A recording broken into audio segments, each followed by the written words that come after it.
In the dark shadows, in the white cold, fearlessly we search for knowledge new and old.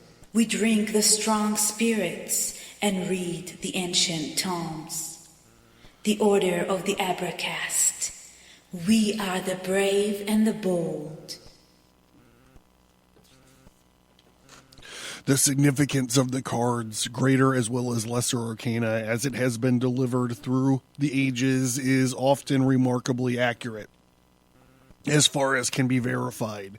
In what way, however, it has come down to us, and what reasonable ground there may be for the given meanings, remain mysteries not to be elucidated by the present author, but verification. We mean theoretical consideration on the basis of astrological systematics and of the practice of divination. The fact is, the traditional significance is generally in accordance with the astrological explanation of the cards as we have given it here. Although this explanation has not yet been offered by any author before, as far as we know, so we may conclude that the key has been lost or has been hidden from those who keep the practice and left the system to us. In the following pages, we shall give the meaning to both the greater and the lesser arcana, after the astrological theory expounded by us, with a short resume of the traditional significance, the latter taken chiefly from Papus and from the renderings of Mr. Waite.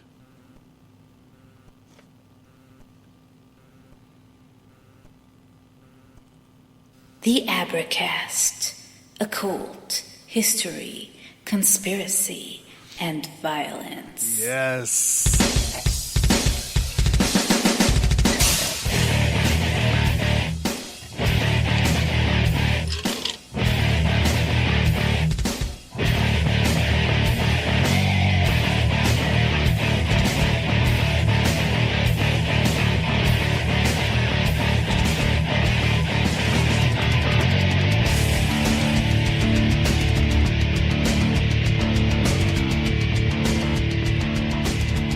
Hello, everybody. I'm John Towers, and this is the Abracast, and thank you for tuning in. Thank you for tuning in. I don't know if I started that too soon. It seems kind of like I did.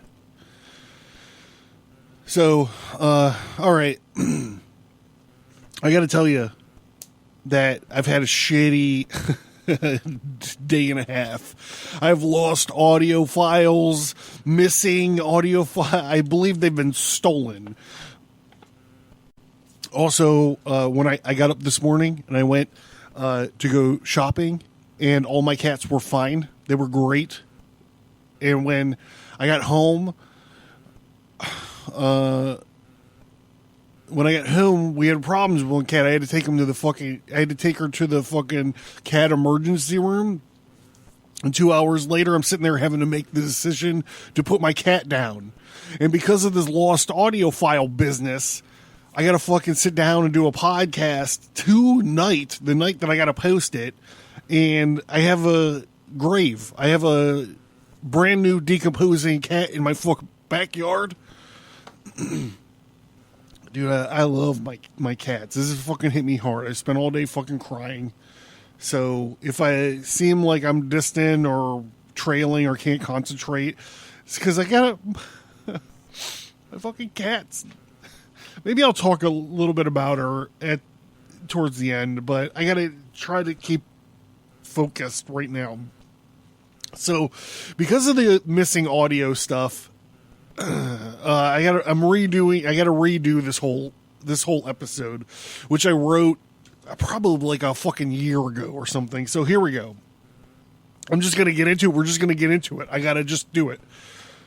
It's going to be a long fucking episode too. So you want to see, okay, here we go. I apologize. I mean, I really do apologize for whatever this is going to turn into. Okay. So we've talked a lot about the a lot about tarot cards up to this point. We had like one or two or three, like the mechanics, like how the tarot cards work, and that was based on Papus's book, the Tarot of the Bohemians. And then we kind of bounced back and forth, the A.E. Waite and Macgregor Mathers, and like all these old books on tarot card. I'm not talking about like, you know, Chief Sophie Featherwind, you know, from New Age publishing. Like we're talking about the old books. So when I was trying to collate these ideas, I ran into a big problem. Papus and Tarot of the Bohemians. Okay, so the Minor Arcana has 10 number cards and then 4 face cards for each. And then in the Major Arcana, they're separated into septenaries, which basically just means a group of 7 things. It's a group of 7 things. This is septenary. So there's 3 septenaries in the Major Arcana. So Papus in the Tarot of the Bohemians focuses on astrology. He rearranges some cards. In different orders to make them fit into the astrological cycle. And I understand that. I do understand it. But other people do not do that, which is why the cards are named and numbered like they are. So I tried to find like a synthesis to them. So in the Tarot of the Bohemians has more of a complicated system of the septenaries. In this system, a septenary is a group of 6 cards each. So I don't know why they don't call them sextenaries. I don't understand it, because septenaries literally means 7 things. And then they have 4 cards at the end. That's 1 card from each of the traditional septenaries and the 0 card. And this fourth septenary, which has 4 cards, which still is maddening to an OCD kind of person, is called the tyranny of transition. This is all good stuff. It's great stuff. It's awesome stuff to understand, but ultimately it's way more complicated. And so the way we're going to look at this is cleaner and we're going to do it clean and easy. We note that the Fool card doesn't fit into any of the septenaries. I think the Fool card is sort of the beginning of the journey. The Fool card to me is sort of like the Go square on the Monopoly board. So we're gonna bust that out before we get into the first septenary, right? The foolish man. Hold on, I need to.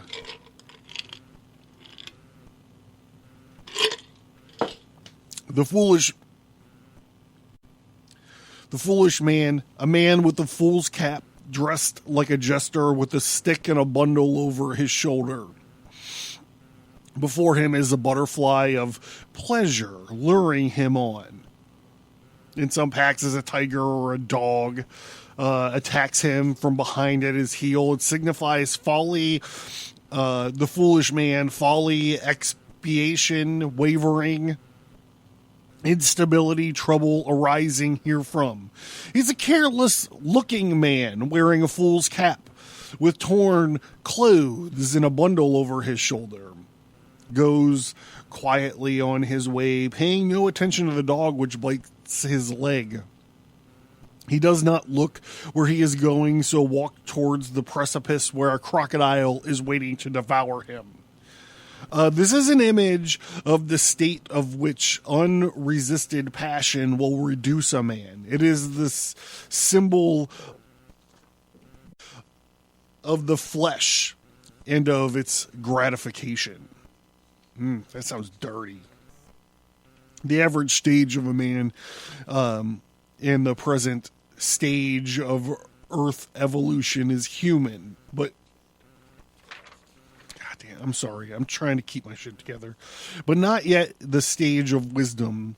Consequently, that of the unwise man to us creatures living upon the earth. This globe cannot be observed by us in toto. And the fool is represented as a man walking without paying attention to himself. There is something of absolute faith in this figure, which reminds us of the old saying of astrologers. The wise man rules his stars and the fool obeys them. The fool obeys them. On the point of the fatality, all authorities agree, for the rest of the explanation does not seem very satisfying to us. There appears to be no doubt regarding the nature of this fool, presented as the final principle, if we may call it that, after those of the planets. The principle, however, without a number, a principle of nothingness. The planets give the symbol our ideas of organs, of consciousness. The zodiacal signs denote modes of substance from which consciousness is derived. So the zero principle is the symbol of unconsciousness. The fact of he who is unconscious of himself or the self will obey every intimidation from without and obey his stars, his senses, stupidly, blindingly. Of course, this card has much to do with the foolishness, spiritual dumbness. It is not also the meaning of that which cannot be helped, and which we do best to leave altogether aside, or that which will come right of itself, and not need to be heeded by us. That to which are subject as to the falling, or as to the Earth course in its orbit. It does not need our personal assistance. Realizing the latter fact, this fool might after all appear to be wiser than a good many other people whom their vanity imagine they are greatly needed for carrying out the intentions of their God, of whom they claim a sort of personal knowledge. All right, so, okay, we got that out of the way. All right. Yeah. All right, so the featured books, the zero card is not in any of these septenaries, so I just wanted to do it, get it out of the way. Now we can move forward. The feature books for this evening are the General Tarot by A.E. Thierens, published in 1930. The Tarot by Macgregor, 1888. And the Tarot of the Bohemians by Papus in 1896, I guess. And now is the time, if you're playing at home, you know what comes next. You think you know what comes next. If you're playing at home, now is the time for you to... Here again, I do conjure thee, O thou vassal of the art, and I invoke and command thee, the spirits of distraction, and I invoke and command thee, Hermes, and I invoke and command thee, all the spirits that rebel, by him that made thee, and all other creatures in the world that quench thirst and open minds to sacred possibility and detect the unclean illusions of the world by these names: Adonai, Tetragrammaton, Sabaoth, and Elohim, which signify the names of the masters of ages upon ages. By these then, and by all the other names of God the Almighty, holy, living, and true, we powerfully command thee from the golden city in heaven and from his throne to assist us in our study and discussion of the mysteries of this world. Amen.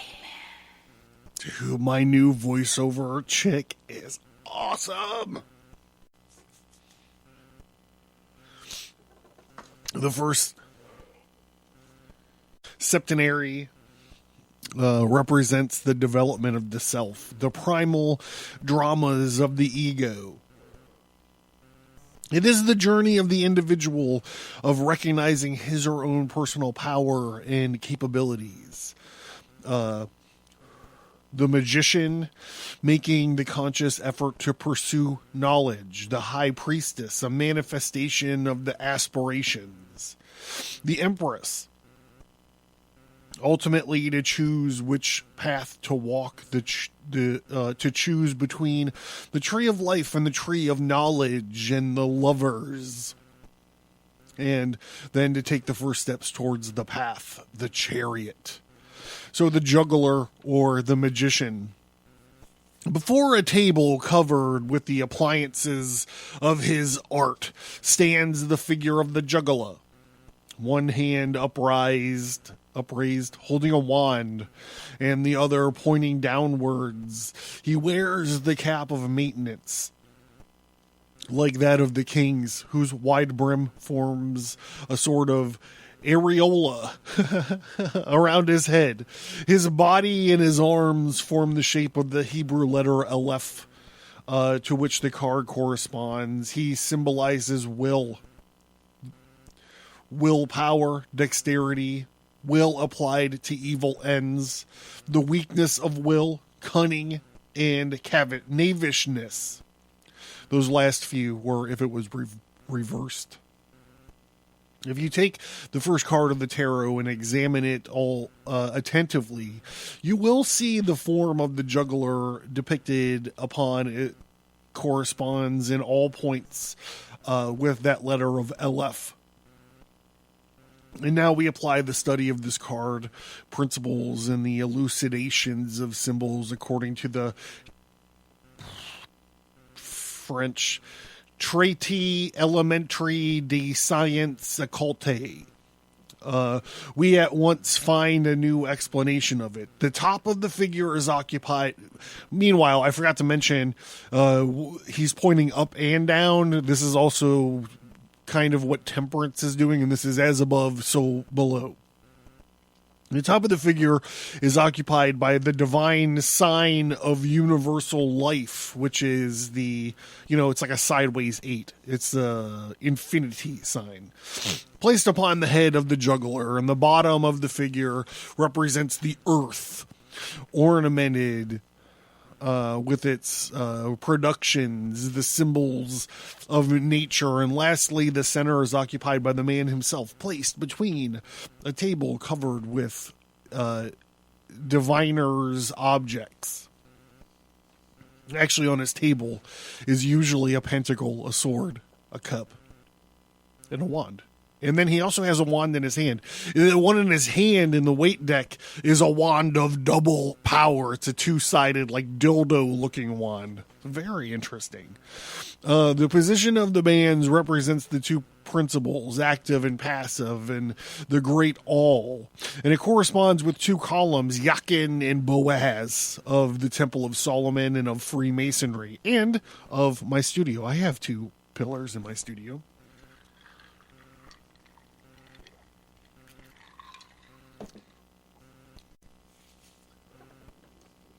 Man with one hand seeks for God in heaven, and with the other he plunges below to call up the demons to himself, and thus unites the divine and the diabolic in humanity. And in this way, the tarot shows us the role of the universal mediator. This also turns the magician into a sort of, this is me talking, I'm off the book right now. It also turns the magician into sort of an axis mundi. So an axis mundi is a geographical feature, a spiritual feature. It's the axis of the world. And what it does is it links the material world to the spiritual world. It links the sacred with the mundane. And this guy, this magician, in this context, pointing up and pointing down, he's kind of turning himself into this axis mundi. The juggler, or the magician, the wand of the mage in the left hand, which he raises, and the four great symbols of the tarot are placed before him. The cup, the sword, the pentacle, or talisman, which, as we have already seen, exactly correspond with the letters of the Tetragrammaton, the scepter or the yod, the symbol of the active principle. This is a phallic symbol. The cup or the hay is a symbol of the passive symbol or the feminine symbol. The cross, the sword, or the vow is a symbol of it's an equilibriist principle. This is the symbol of the neuter. And the pentacle or the second hay is the cyclic symbol of eternity, which unites the three first principles in one whole. So if you want to get a really good understanding of this, you have to go back to I think it's called the introductions of the Major and Minor Arcana. And I believe there are 2 episodes, probably over an hour long, where I'm just talking about the mechanical aspect of how the tarot cards, how the suits relate to each other, and then how the arcanas relate to each other, and then how the cards relate to each other. It's a fascinating thing, and it all comes from this tarot of the Bohemians by Papus, which this part is from. The 4 great symbols are placed upon the table at random. The man rules them and must arrange them. In the 21st arcana, we shall find these symbols arranged in a cross, the first sign or house of the zodiac, in the first step in the direction of manifestation. And Aries is the high priest, as well as Avida, the ignorance, standing before. Above cognition, potency, and power are its attributes, because all is everything an element at this stage of the beginning. The power, abstract, undeveloped, simple, for that reason mightier than every detail or phenomenon, the master of nature. The ultra-positive, the very superior, and in the lower human sense, the ultra-egotistical. Like the first note of a composition in music, it determines the tone and gives the key. From the first spring, the 4, and so the symbols of the 4 elements appear on the table of the magician. Through this action, as far as action goes in this card, the principle exists in potency only, and is indicated consequently in the wand in his right hand. In his superior abstractness, he is eternal. His relation to the phenomenal world, which is indicated by the symbol of the eternity above his head. And I don't know what this is. It's like the Ouroboros around his waist, the serpent biting its own tail to have a belt, is what they're talking about here. Okay, we're going to move on to the High Priestess. The High Priestess, or a female pope, a woman crowned with a high mitre or tiara, a stole or a solar cross upon her breast, and the book of science open in her hand. She represents science, wisdom, or knowledge. Education, reversed as conceit, ignorance, unskillfulness, or superficial knowledge. God himself, or the God, the Father, reflects himself and gives birth to the God, gives birth to God, the man. God, the Son, the negative relativity to his creator. As we have seen, the man is a divine receiver. Therefore is the second card of the tarot to express all the ideas of the first conceived negativity. The first card represents the man standing. This, on the contrary, bears the figure of a seated woman. It's an idea of passivity of the woman by her position, and the man endowed with the attributes of power was placed in the midst of nature.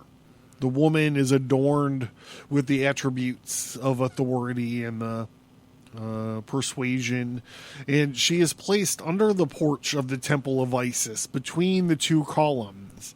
The idea of sacred dwelling of a divine recipient. The two columns, like the arms of the juggler. I keep wanting to say juggalo, but I'm like, no one's throwing Fago. No one's throwing Fago. Express the positive and the negative. And the woman is crowned with a tiara, surmounted by the lunar crescent. She is enveloped in a transparent veil falling over her face. On her breast she bears the solar cross, and upon her knees lies an open book, which she half covers with her mantle. The picture of Isis, of nature, whose veil must not be raised before the profane. The book indicates that the doctrines of Isis are bidden, but she divulges to the Magi the secret of the true Kabbalah and of the occult science.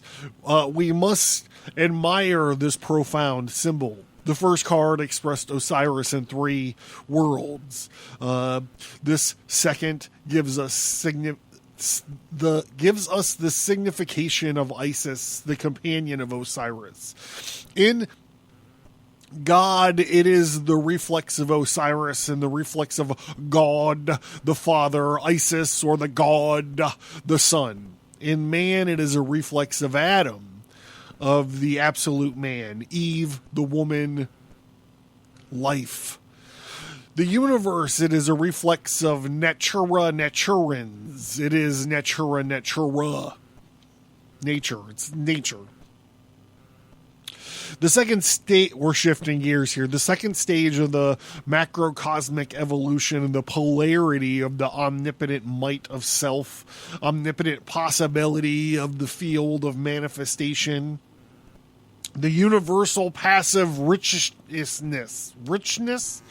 the Kama Duak of most beloved wish cow of the Hindus. The microcosmic field is the temple of the great magician or architect. In potency, at least, it is the bull, Taurus of astrology. It is the house of sound, art, faith, and richness. To speak truly, it is not so much sound as the principle of the sound box. Sound itself having the origins of the next state. Therefore, Papus may well compare this card with the hieroglyphic meaning of the Hebrew letter Beth, which relates to the mouth of man. Oh, God. The origin of speech, but it is not the God of the sun. He says elsewhere it might be called the God, the woman, the divine mother, the eternal feminine, as the passive richness of the universe awaiting him that will be able to see and appreciate it. The principle may well be symbolized in the image of the High Priestess sitting in an attitude of waiting between the pillars of the temple B and J. Dude, the BJ temple is the best temple, standing for the two from which will spring the worlds of the spirit and of matter. Being supreme objectivity is the symbol of receiving, of possession, of cult adoration, and it symbolizes womanhood in general, as the first card symbolized manhood. All right, we're just gonna hang tight. We'll be right back.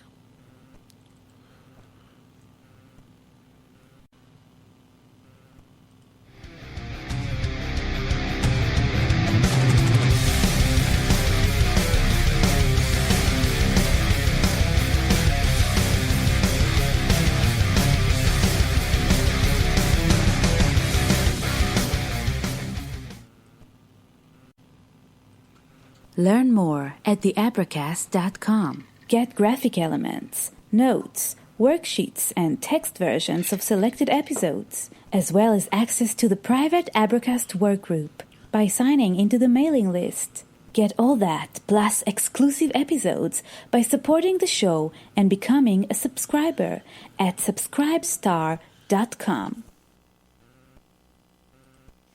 in the dark shadow.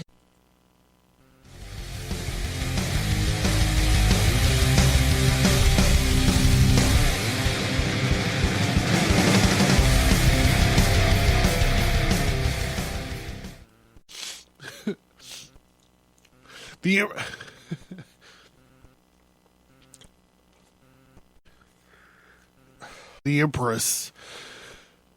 The Empress, a winged and crowned woman, seated upon a throne, having in one hand a scepter bearing a globe surmounted by a cross, while she rests another on a shield, and an eagle emblazoned therein, on whose breast is a cross. She is the symbol of action, and a result of the union of science and will. Action, plan, undertaking movement in a matter, initiative, and reversed its inaction, frittering away of power and want of concentration, or I don't even know what that is. I'm sorry. I just fucking fell apart. The symbol would therefore signify ideas of generations of embodiment in all of the worlds. A woman seen full face. A human being becomes corporeal in the womb of a woman. Oh God, you can't say that nowadays. The woman is represented with wings or in the center of a radiating sun. And the idea of spirituality, of the vivifying principles of all beings. And she holds an eagle in her right hand. The eagle is the symbol of the soul and of the life. The left hand, she bears a scepter forming the astrological sign of Venus. The scepter is held in the left hand to indicate the passive influence which nature, Venus, Urania, the woman exercises in the generations of beings. And she wears a crown with 12 points or 12 stars, and the sign of the diffusion of the vivifying principle through all the worlds, and of the sun through the zodiac. The third card of the tarot shows the result of the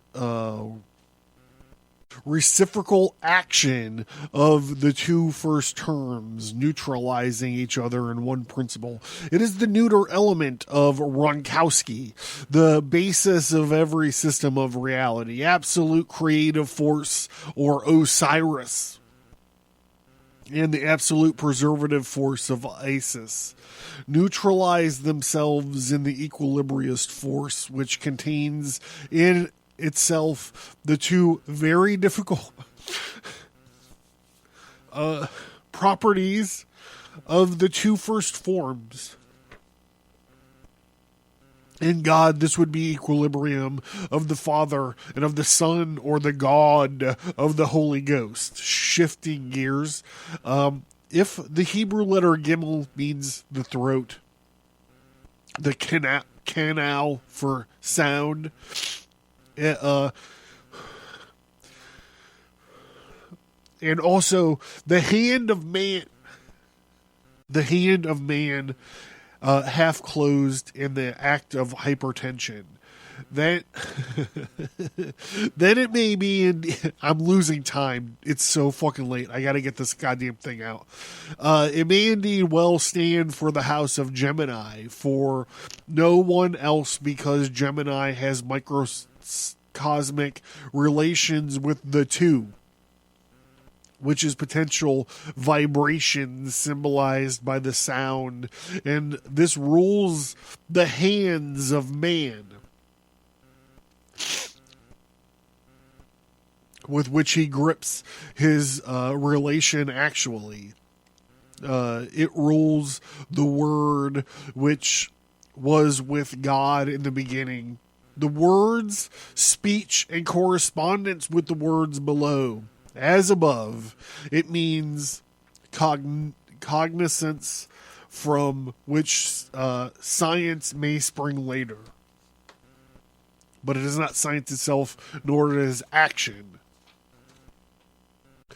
The origin of sometimes the pretext for activity, but includes indecision, uncertainty, doubt, change, intercourse, reflection, appearance, and everything that the sign Gemini may further communicate. This empress is indeed the daughter of heaven and earth. Says wait, for she represents the sphere of Mercury, the messenger of the gods, and so this card always bears meaning of messages and writings and of news to be heard, instructions to be received.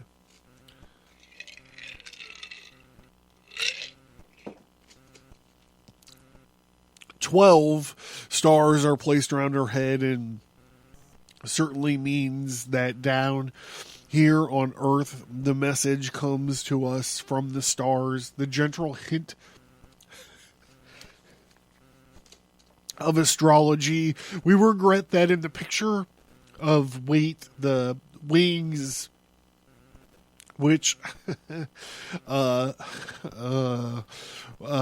with which the figure is gifted, in the shield of the eagle in her right hand, as shown to the older editions of this card, have been omitted. For both hold true in the indication of the element of air. Gemini is the first house of air, and sound uses the air as medium. And the use of the sign of Venus is not very clear in the picture given by Waite, because it is not Venus but Mercury that rules the house of the Empress.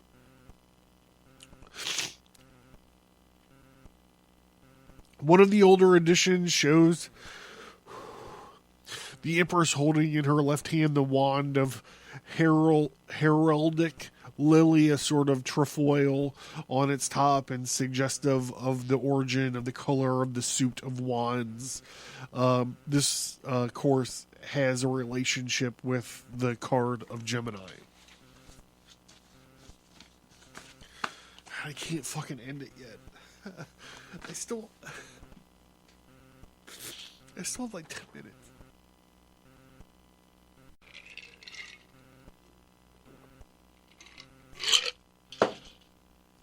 I gotta do it. I gotta get it done. All right, the Emperor, he is crowned and leaning against his throne, and his legs form a cross, and besides him, beneath his left hand, is a shield blazoned with an eagle. In his right hand, he bears a scepter similar to that of the Empress, and his body arms form a triangle, which his head is the apex. All right, fuck.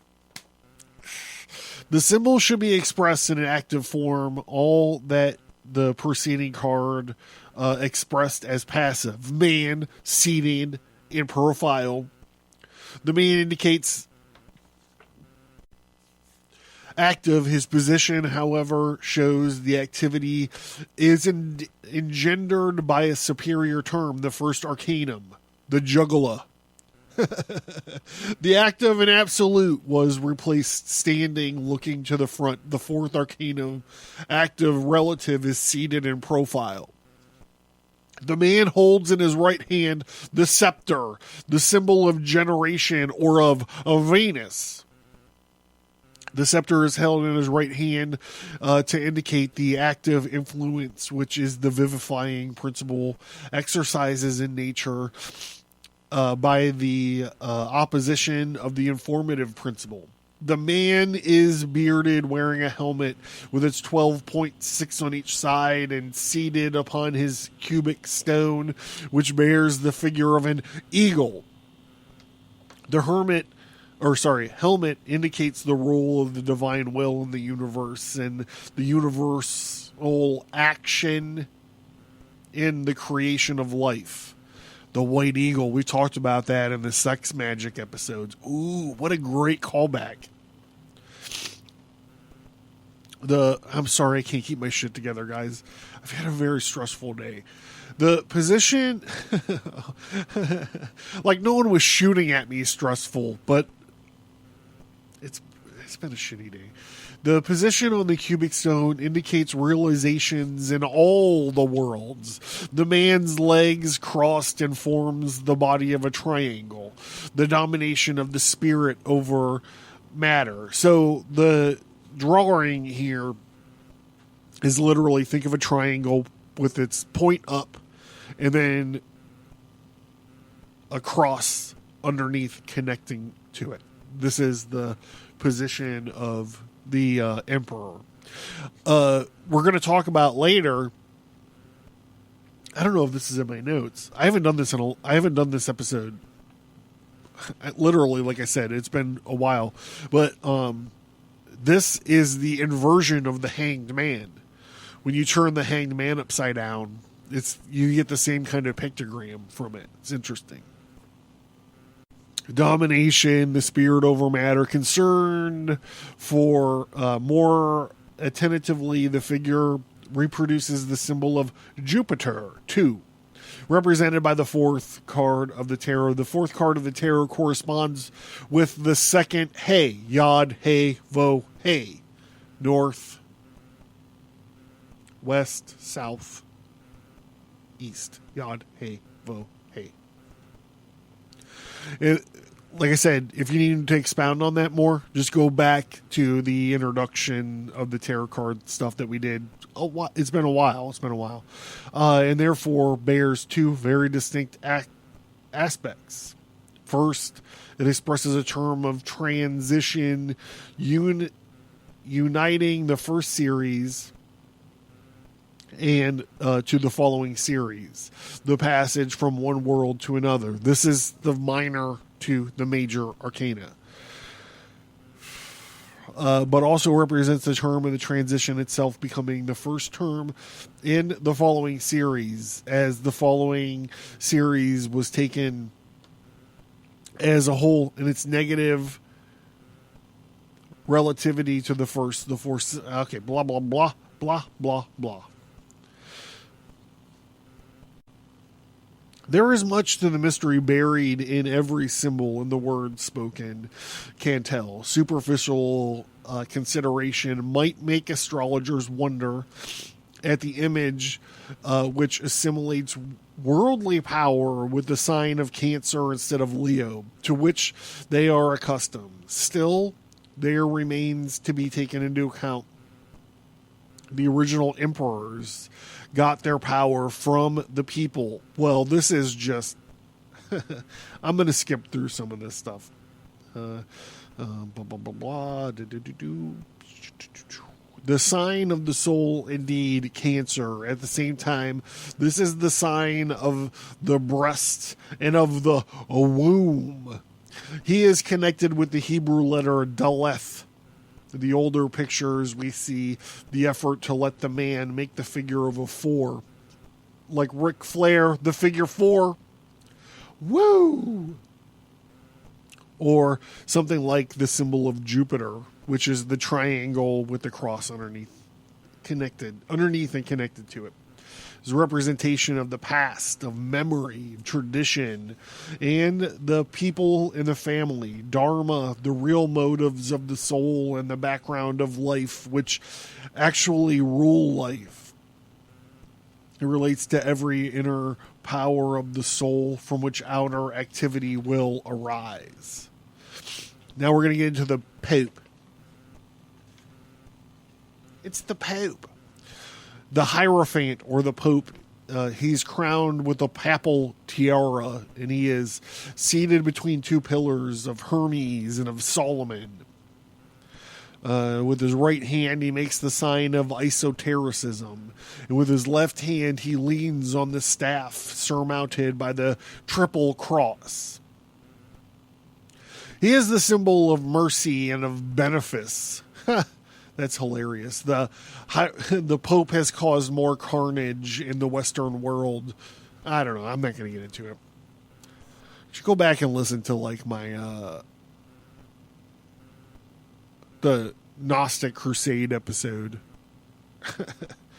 Mercy, benefice, kindness, and goodness reversed its over kindness, weakness, foolish, exercise of generosity.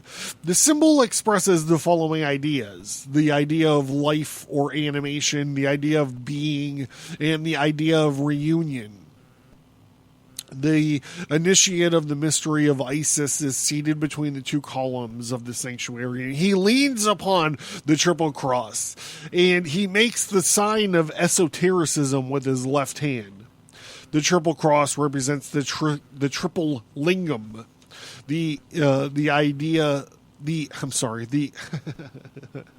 I'm so distracted. The Indian theogony, that is to say, the penetration of the creative power through the divine, the intellectual and the physical worlds, which cause all manifestation of universal life to appear.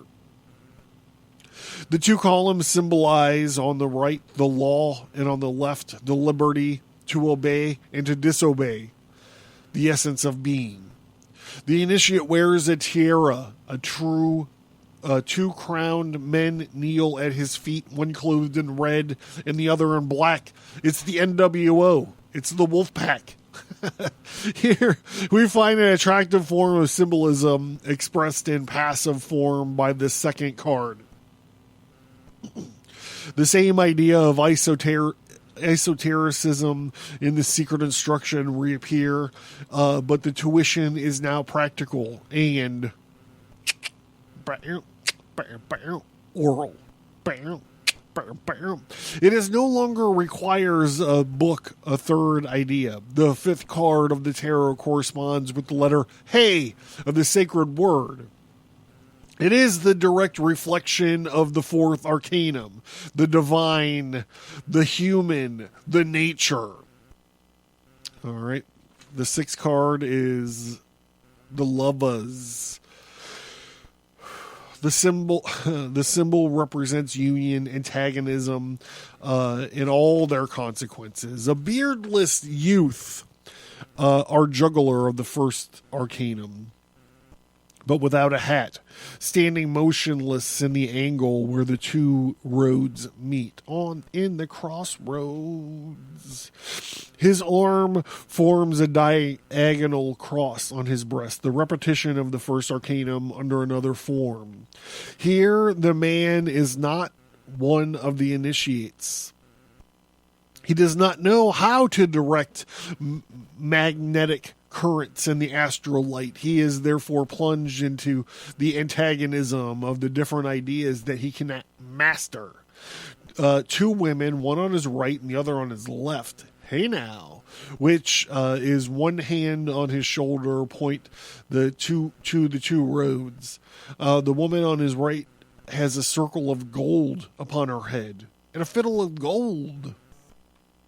The one on the left is disheveled and crowned with vine leaves. The two arms of this juggler, expressing positive and negative, and the two columns of the Temple of Isis, expressing necessity and liberty, here are personified by the two women who represent vice and virtue. The future of the young man depends upon the road in which he chooses and whether becomes one of the initiates, the mage of the first arcana, spiritual, the rash, thunder-stricken personages of the sixth arcanum.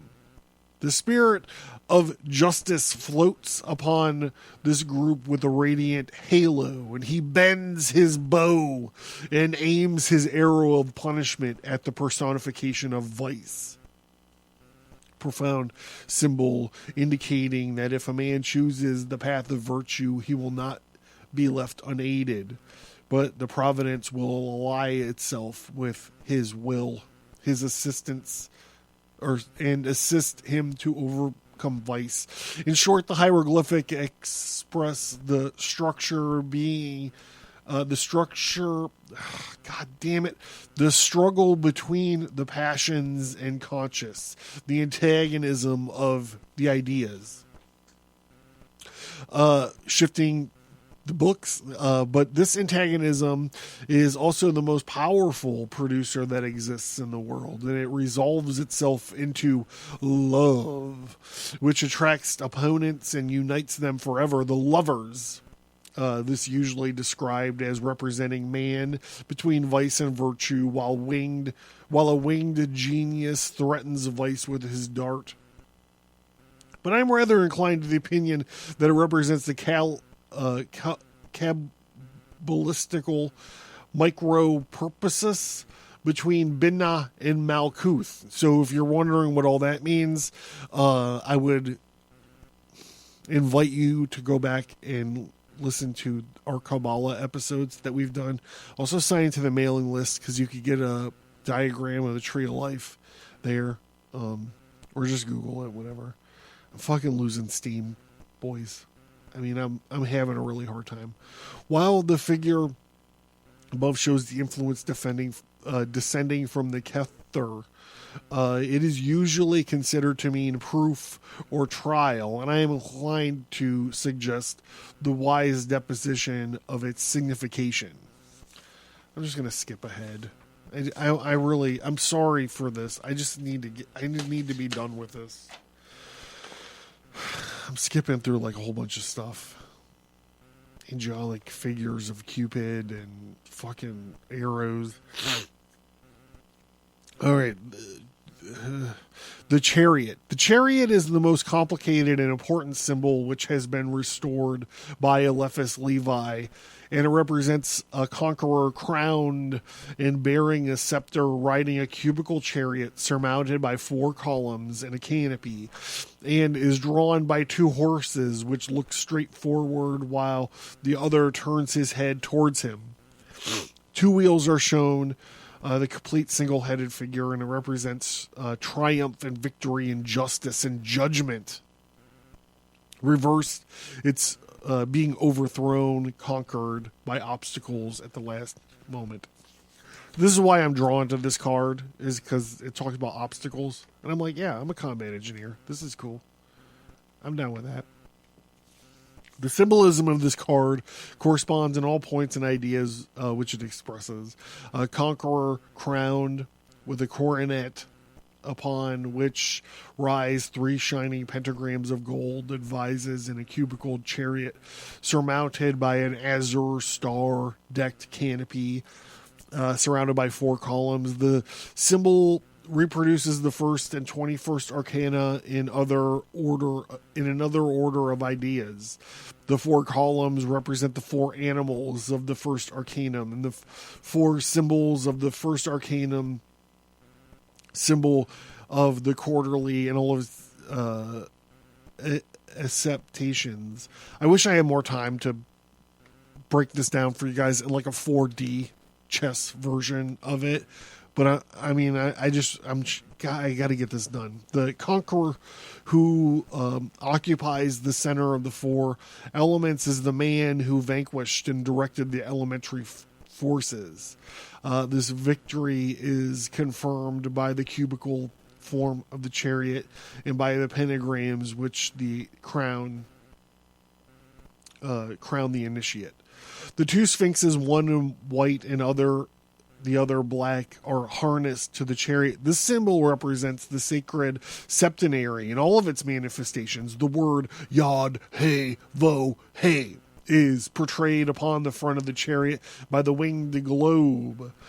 To indicate the septenary gives the key to the whole tarot. The 2 sphinxes correspond to the 2 principal, active and passive, and the conqueror corresponds especially with the sword, and the Vo of the sacred name of the 7th card shows the influence of the creation and the preserved and the divine and the human. It represents the Yod or the God of the 2nd septenary. This is man performing the function of God, the creator, the father. The man of the 2nd septenary is nature performing the function of Adam and the astral light. In the 7th house we're shifting gears here to this astrological perspective. In the 7th house, the evolutionary cycle, the relation of the self with the not self, the outer world, is contracted and completed. The organism arises in the systematic whole of organisms, the lawful microcosm, which is the instance of the phenomenon of the cosmic law. The significance of Libra. It is the idea. It is the very well illustrated picture of the chariot drawn by the white and the black sphinxes and governed by the magician incarnate. It is self-embodied. The card consequently means marriage, contract, body and bodily existence, organization, achievement, and cooperation. All right, I somewhat truncated that, and what I'll do is I'll scan this in and I'll make it available on Subscribestar and on the mailing list if you want to read the whole unabridged version. But I just started losing steam, bro, and this is a long fucking episode, so that's me. All right, so years ago, this cat survived a terrible house fire, and the family that owned the cat couldn't take care of it because they fucking lost their house. So they gave this cat to the Humane Society in Elkins, West Virginia. And there this cat sat for over a year. And for one reason or another, my wife was Facebook friends with the Humane Society in Elkins, West Virginia. She used to donate our blankets and our fucking towels and stuff to them. Well, there was a post from them, and it was like, this cat has been our longest resident. She's been here for over a year, and whatever. And my wife saw this post, and she was like, I'm going to get this fucking cat. And my wife drove for hours. She drove from Pittsburgh to Elkins, West Virginia, and she went to the Humane Society, and she fucking brought this cat back home. And when she got home, this cat spent so much time in like her little steel house or little cage or whatever it was, wherever she was at. She would just do like squishy moves at blankets, at the couch, in the air. Like, she was just happy to be out of a steel box. And I got up, my Sunday thing is to get up, do a little bit of work, go grocery shopping, and come home. And she was fine when I left.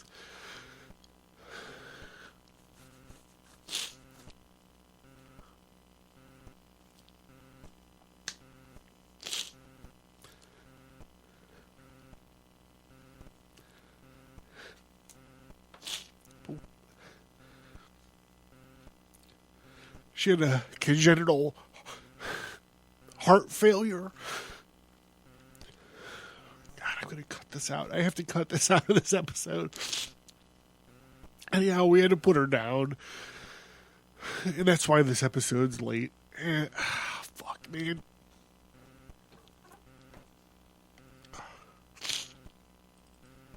Learn more at theabracast.com. Get graphic elements, notes, worksheets, and text versions of selected episodes, as well as access to the private Abracast workgroup by signing into the mailing list.